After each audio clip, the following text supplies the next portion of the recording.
Thank you for tuning into this video by the Treasury Department's Office of Foreign Assets Control, or OFAC.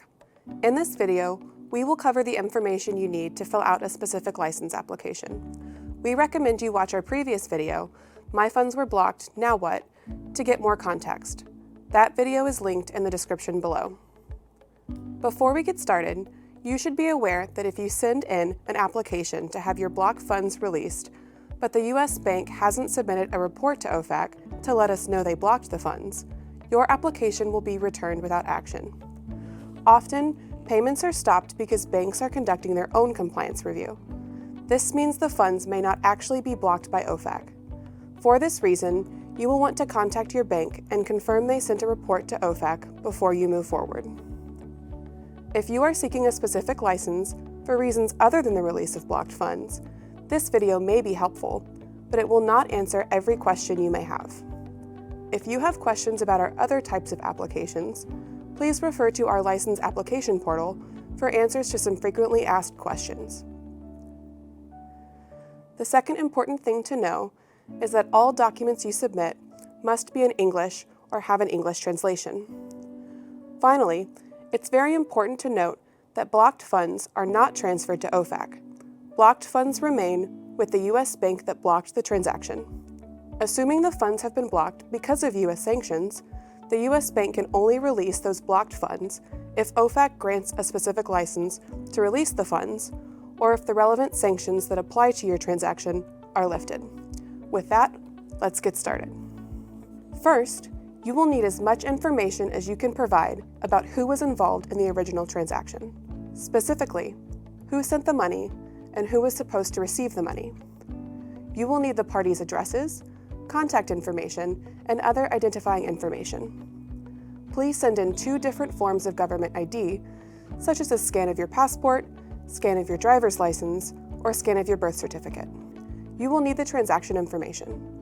If it was a funds transfer, that means the name and address of the bank that was sending the money and the bank that was receiving the money. You'll also need the date and amount of the transaction.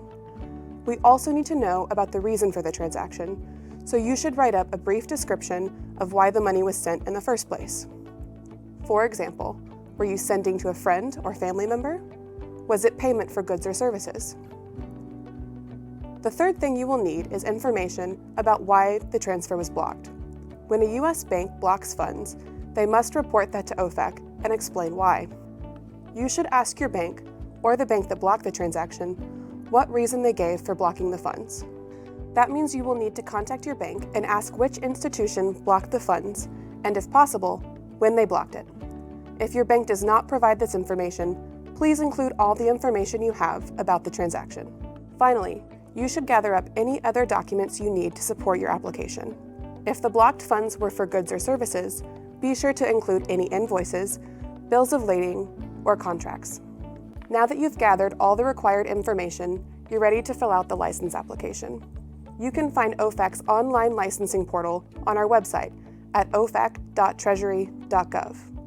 Once you're on the OFAC homepage, scroll down and click the Learn More button of the green box titled Apply for a License.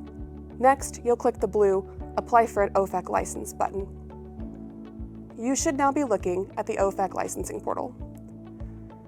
Before we get started, please note that at this time, the portal does not allow you to save applications, so it is important that you are prepared to start and finish your application in one sitting. If possible, please use a browser on your desktop or laptop computer instead of a mobile device. Please double-check all required fields on the form to make sure that they were filled out, and make sure that auto-filled fields are correct before moving to the next step. Once you're on the licensing portal, you should be looking at this page. The first thing you will do is review and agree to the terms of the application. Please be sure to read it before signing. It provides helpful information about the types of documents you need to submit, how to submit documents in foreign languages, and the importance of keeping a copy of your application for your records. It also includes legal conditions for anyone who receives a specific license, which you should read in detail. After you agree, you will have to choose the type of application you would like to submit. We'll choose Release of Blocked Funds, and then we'll click Begin. The next screen has some instructions, and you can read this over, but since you're watching this video, let's go ahead and click Next. Throughout this process, you'll see that some fields have a red star. This means the field is required and must be filled out. You can click the blue question mark next to any field to see additional information about what should be included. This is step 1 of the application process.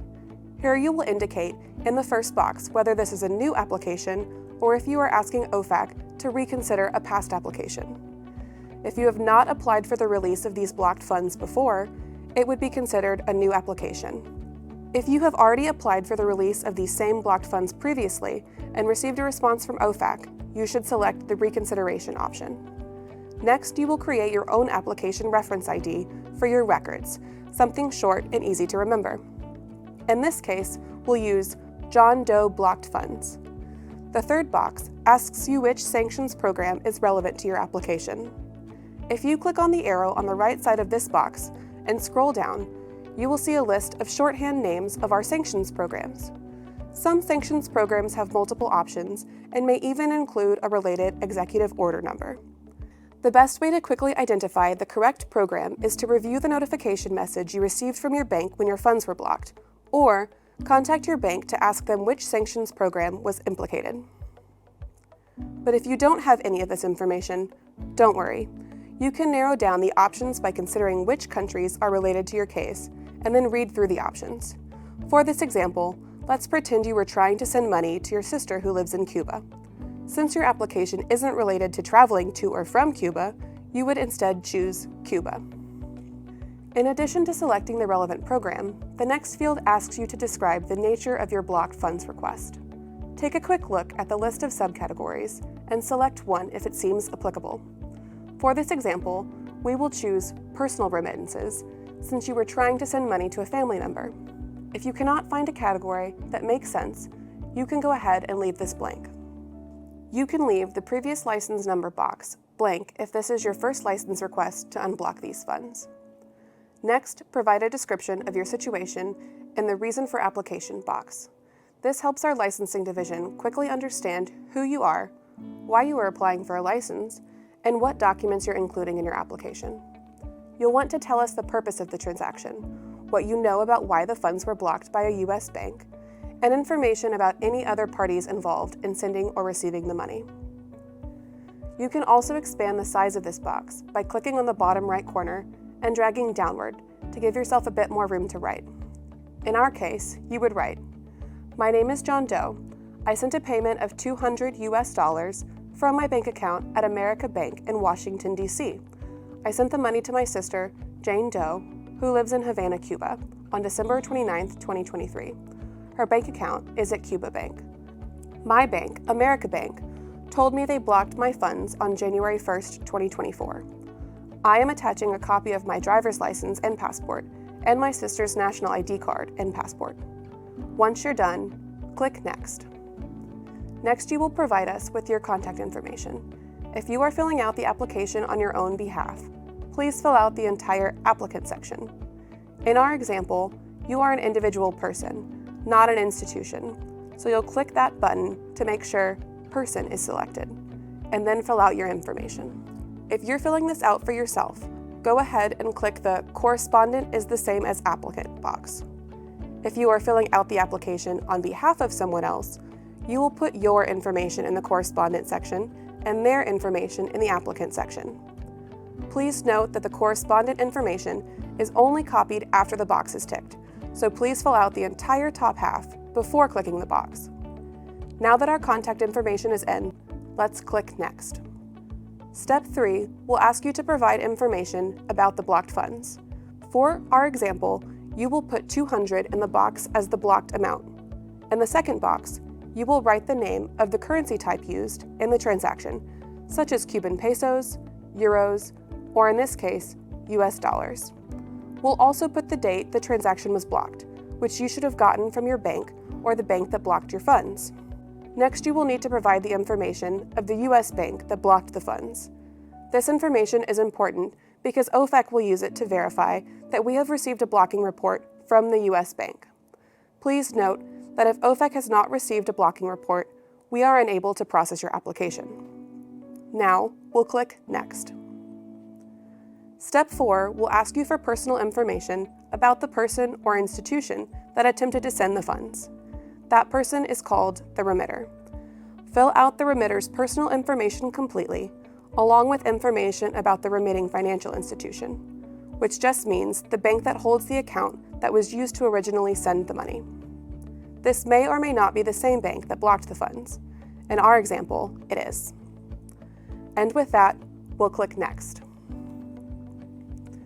If you know that your funds transaction was processed through an intermediary financial institution, you can put their information here. Otherwise, go ahead and click Next. In the 6th step, we'll do the same thing we did in step 4, but this time, it's for the person and the bank receiving the money. In our example, you were sending money to your sister in Cuba, who has an account at Cuba Bank. Once you're done filling out her information, you will click Next. We're almost done. The second to last step is to provide all the documents related to this transaction.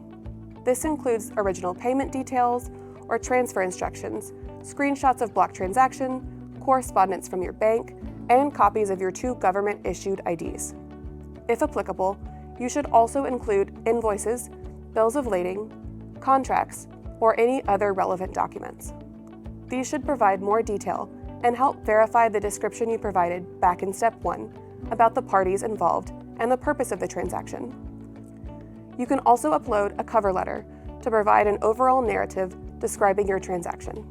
We'll go ahead and click Choose File and then upload our documents, one at a time.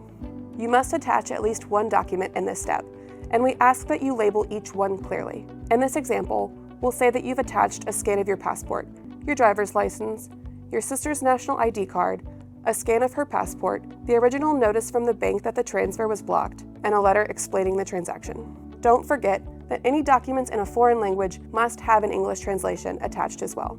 Once you upload your documents with clear names, you can move on to the final step. At this stage, you can still return to the previous steps to review your application, so please double-check that there are no mistakes and that you've included all of your documents. Once you submit the application, you cannot revise it. You would need to file an amendment request in the portal, referencing your first submission. Once you have reviewed everything, you will need to sign and submit the application. You may also request a confirmation email. This initial confirmation email may take 5 to 10 minutes to come through, so please wait and be sure to check your spam inbox. In the email, you will receive the reference ID, which you created earlier.